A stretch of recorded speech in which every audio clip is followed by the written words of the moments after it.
My dear students, Assalamu alaikum. Let us start lecture 10 for CS 317 operating systems. We continue with the chapter Threads. The fourth chapter of the William Stallings book is being used as reference for this topic. In the last lecture, we explored kernel level threads. We explored the combined approach to threads. We talked in detail about symmetric multiprocessors. We realized that SMPs and multithreading strengthen each other, and we discussed the design issues of an operating system for SMPs. Multithreading, multiprocessors, and multi-core systems. With the passage of time, two types of computer systems have evolved. They exhibit such good performance that they have become an essential part of our lives. One system is the multiprocessor, which has many processors on the same motherboard. The other system is the multi-core computer, which has many processors fabricated on the same chip. We now regularly work with systems in which multi-cores are placed on the same motherboard to give a combination of both strategies. Why are these systems, the multiprocessors and the multi-cores, so popular? The answer is simple. They employ and exploit parallelism or concurrency, the ability to do many things at the same time. If you remember, I showed you what concurrency is when we began threads. Another question that someone may put up would be, why is a system programming teacher talking about hardware architectures when dealing with threads? Multithreading is the art of writing concurrent software. Multiprocessing encompasses the techniques of concurrent execution in hardware. So when we bring concurrent coding strategies together with concurrent hardware, there is a great improvement in system performance. Three chapters of the William Stallings book are used here. Chapters 1, 2, and 4. We specifically use sections 1.8, 2.6, and 4.3. In the previous lecture, we explored multiprocessor systems. We now look at multi-core computers, what they are, what kind of operating system they require, and how they work together with threads. A multi-core computer, also known as a chip multiprocessor, combines two or more processors called cores on a single piece of silicon called a die. Typically, each core consists of all the components of an independent processor, such as registers, ALU, control unit, plus L1 instruction and data caches. In addition to the multiple cores, contemporary multi-core chips also include L2 cache and in some cases L3 cache. Let us look at the motivation for the development of multi-core computers.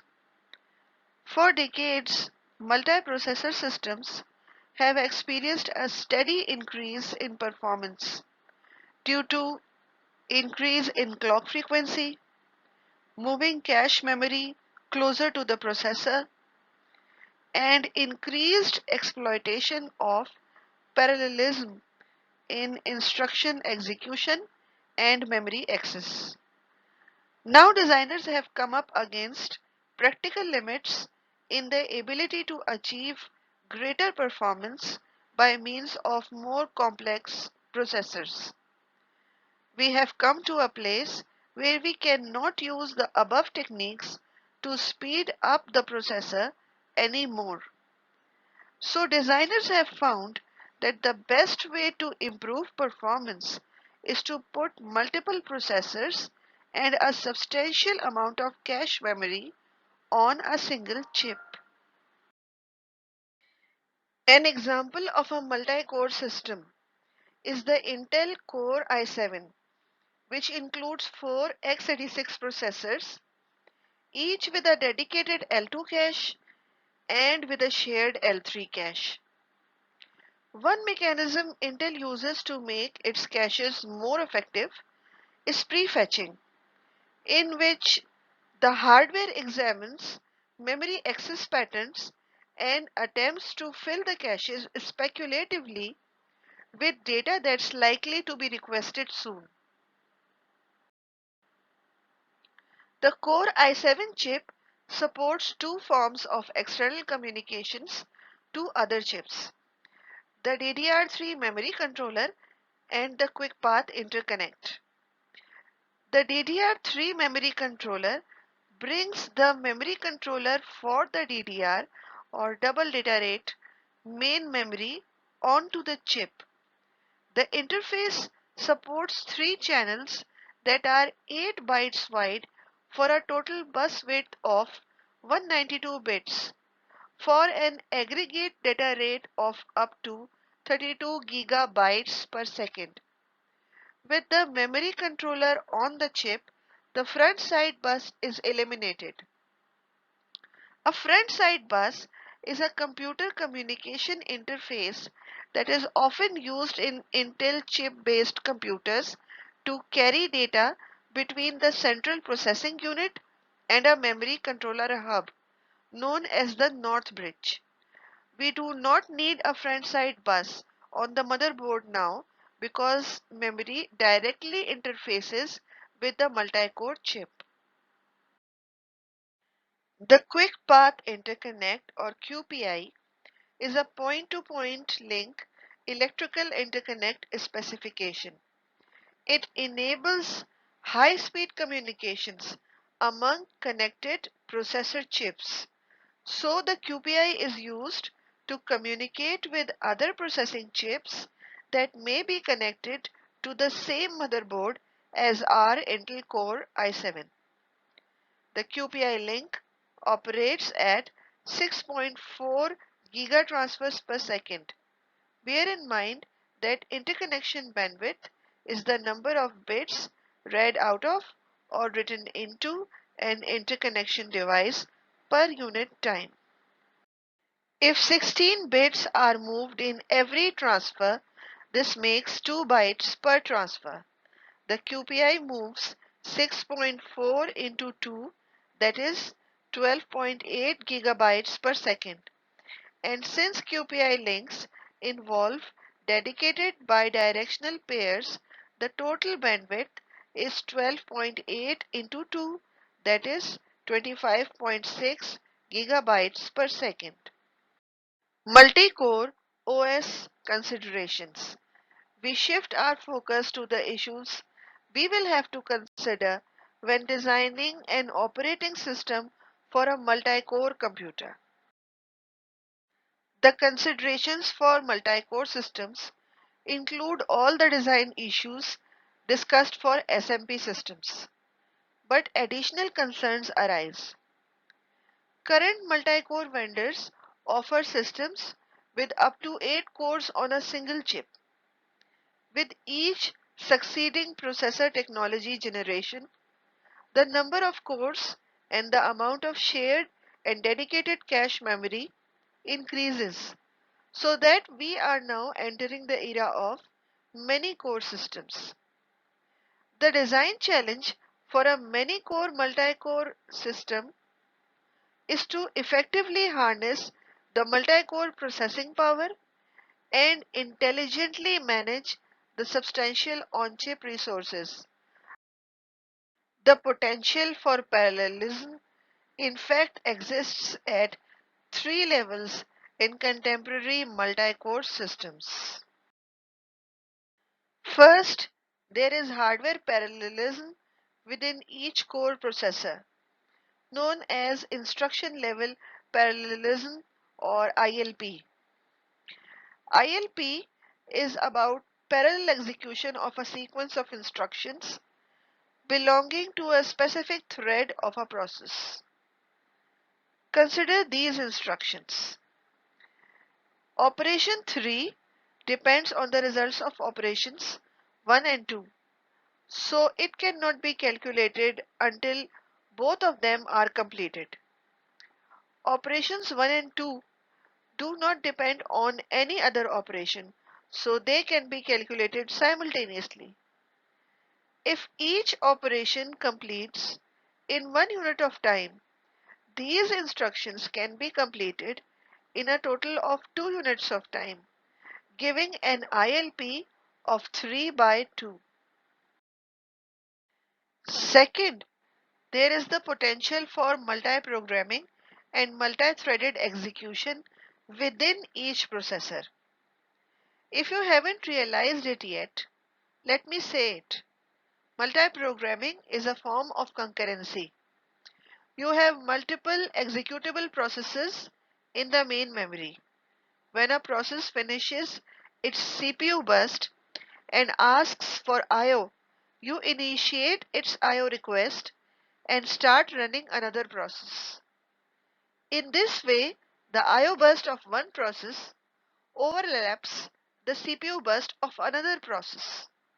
The lifespans of these processes overlap and they become concurrent processes.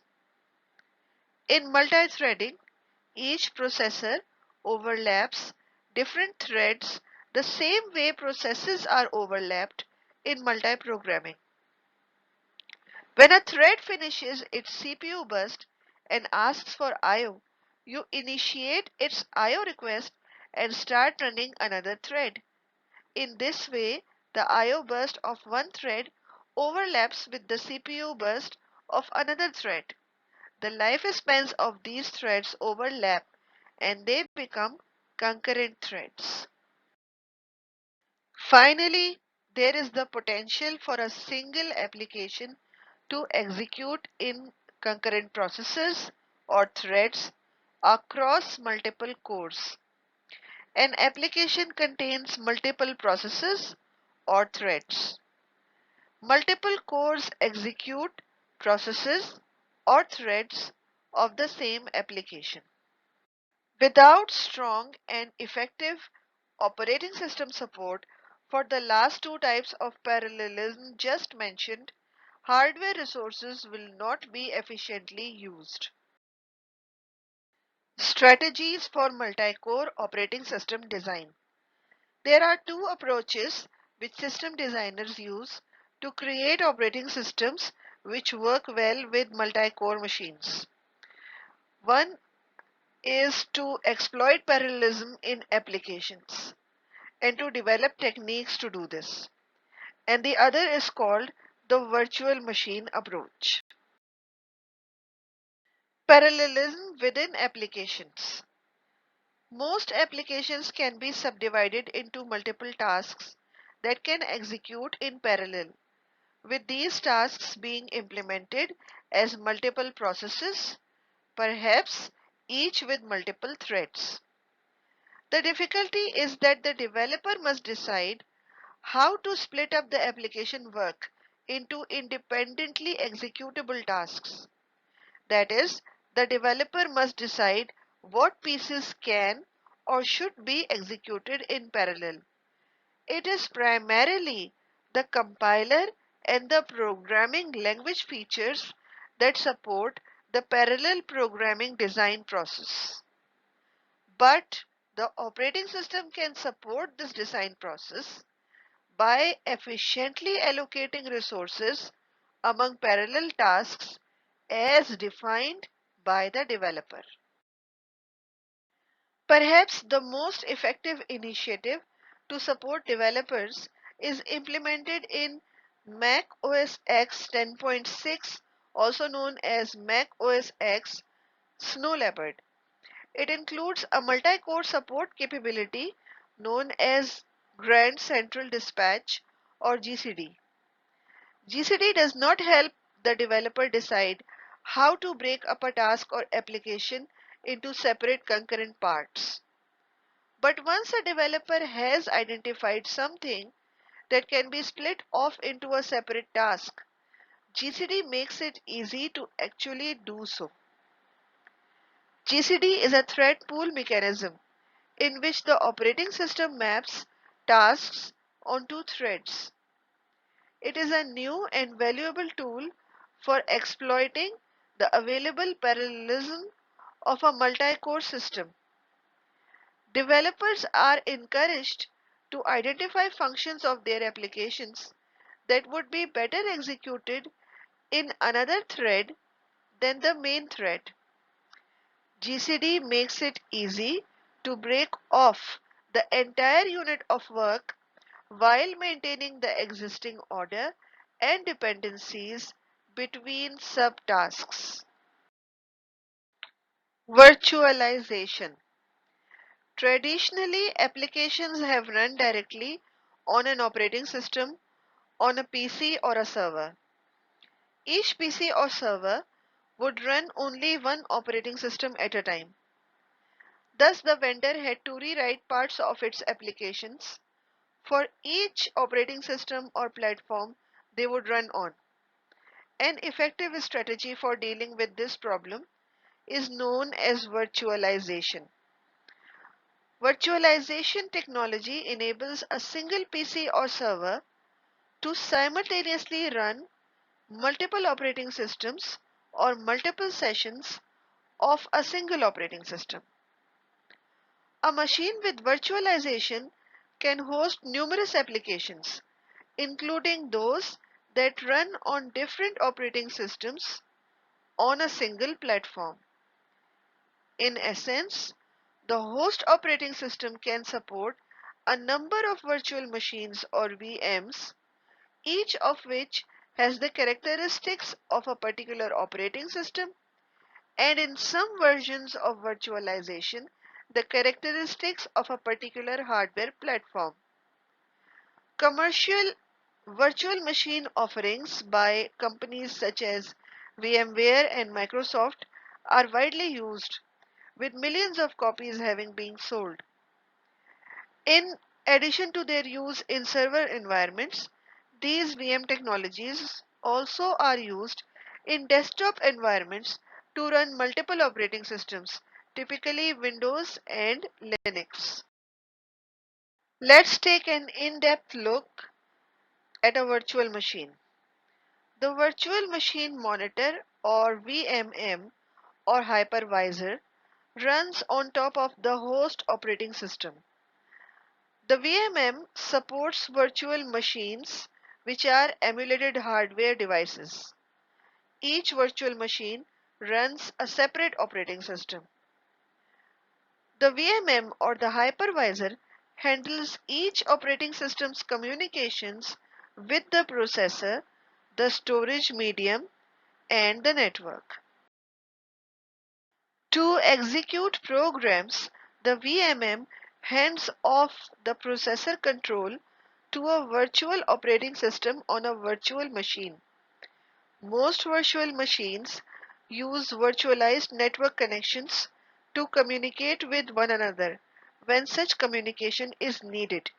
This means that if two virtual machines within a machine need to communicate, they would connect with each other in the same way as two different computers would connect over a network.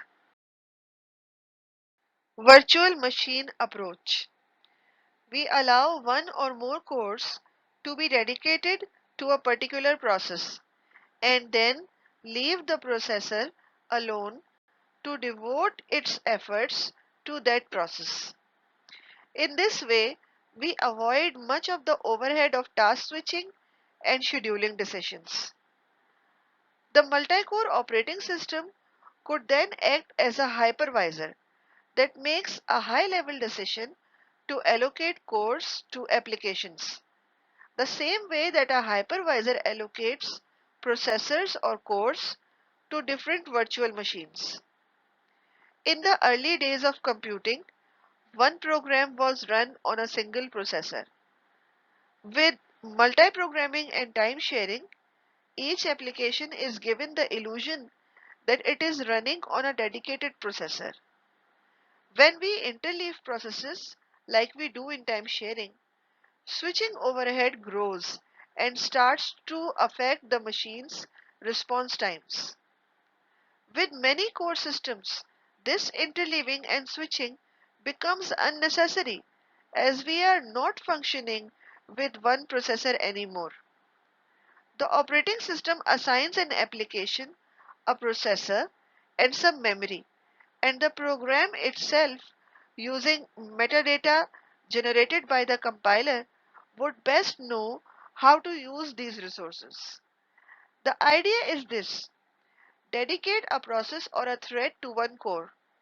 You have many cores, marry each of these cores to a different thread or process.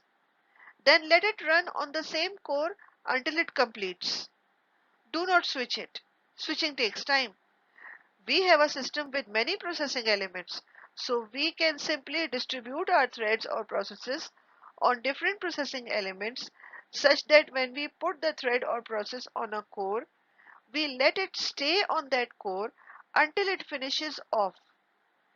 Interleaving is now an outdated concept because it was created for a uniprocessor system.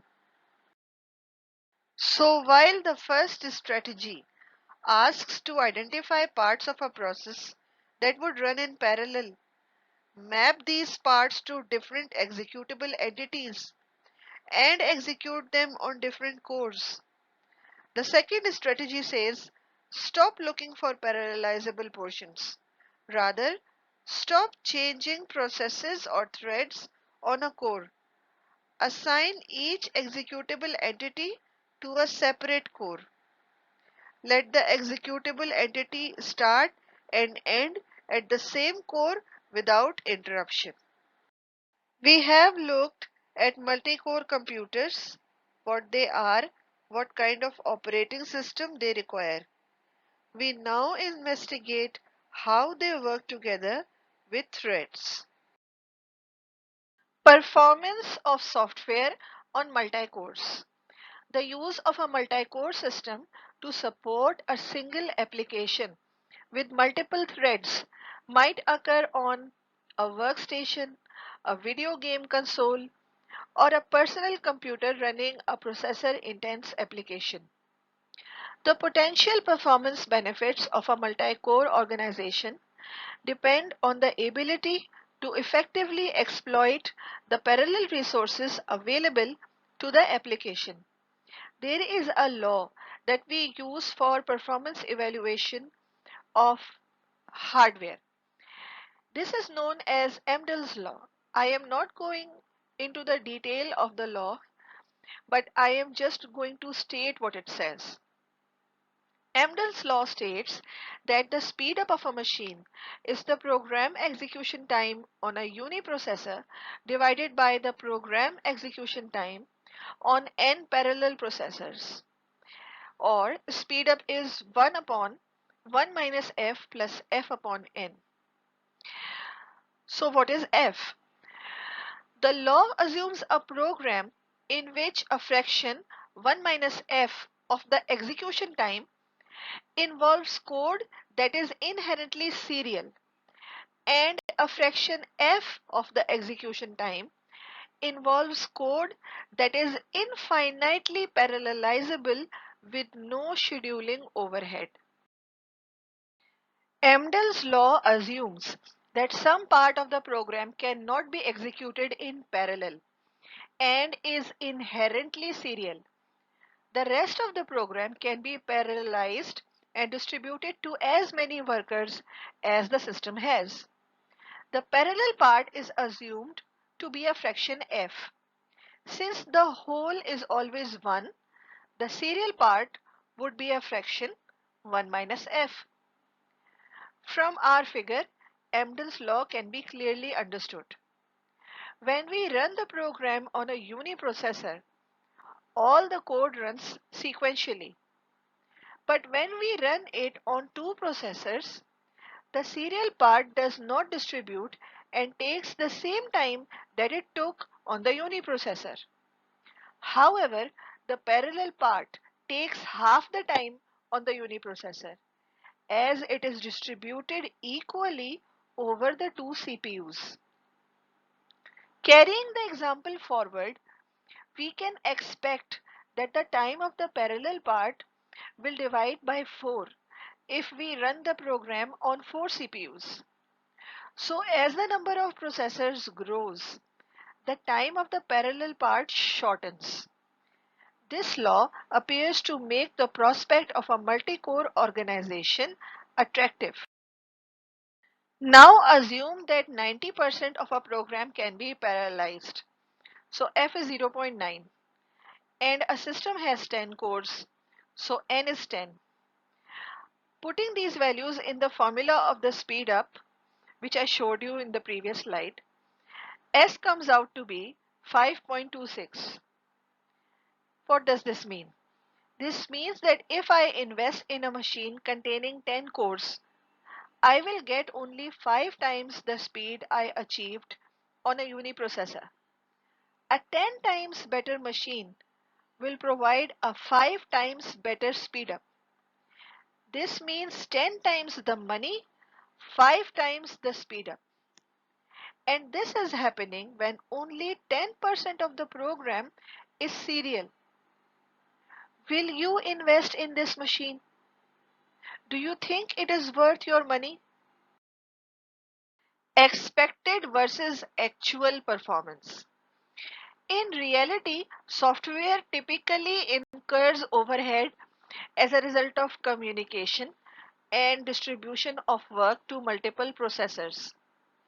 This results in a curve where performance peaks and then begins to degrade because of the increased burden of the overhead of using multiple processors. You must have heard the sentence, too many cooks spoil the broth. This is exactly what happens when you have too many processors working on the same problem. The truth is, no problem is infinitely parallelizable. As you break your problem down into smaller tasks, your tasks start to become data dependent on each other. This means that one task needs the output of the other as input. This leads to inter-processor communication, which takes time. So we have to add this communication time to the overall execution time of the problem. Software engineers have identified numerous applications in which it is possible to effectively exploit a multi-core system.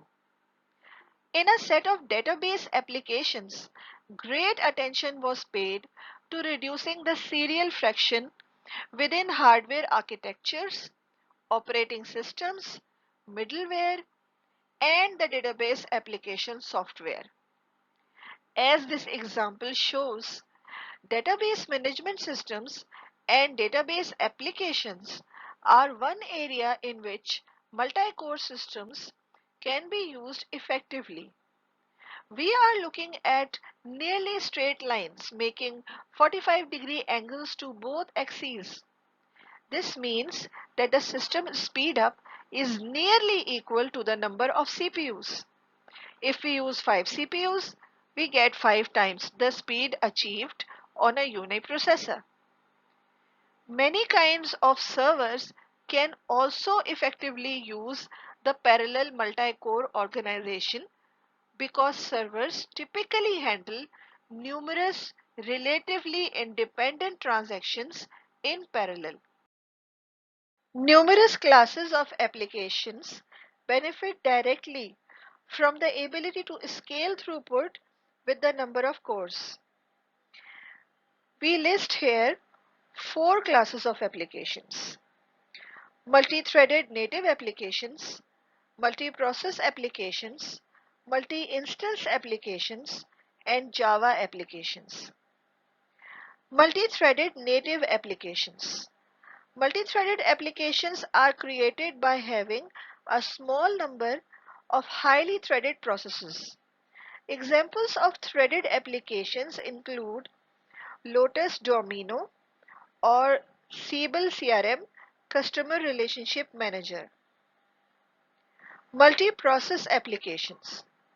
Multi-process applications are characterized by the presence of many single-threaded processes. Examples of multi-process applications include the Oracle database, SAP, and PeopleSoft. Multi-instance application. Even if an individual application does not scale to take advantage of many threads, it is still possible to gain from multi-core architecture by running multiple instances of the application in parallel. What we are doing is we are running the same program again and again on different data using different cores. If multiple application instances require some degree of isolation, virtualization technology can be used to provide each of them with its own separate and secure environment. Java applications. Java applications embrace threading in a fundamental way. Not only does the Java language greatly facilitate multi-threaded applications, but the Java virtual machine is a multi-threaded process that provides scheduling and memory management for Java applications. Java applications that can benefit directly from multi-core resources include application servers such as Sun's Java Application Server, BEA's WebLogic, IBM's WebSphere, and the open source Tomcat application server. All applications that use a Java 2 Platform Enterprise Edition or J2EE platform application server can immediately benefit from multi-core technology. This lecture does not come with small tasks, it comes with some homework. After this lecture, you should be better aware of the computing resources you use daily. Find out the following. Is your laptop a uniprocessor, a multiprocessor, or a multi-core? What is the name of the processor? Give some of its specifications. Is your smartphone a uniprocessor, a multiprocessor, or a multi-core? What is the name of the processor? Give some of its specifications. And the third question is the operating system that you use on your laptop. Find out if it supports KLTs or can you only make ULTs in it. So what did we learn today? First, we explored multi-core architecture. We realized that multi-cores and multi-threading strengthen each other. We discussed the design issues of an operating system for multi-cores.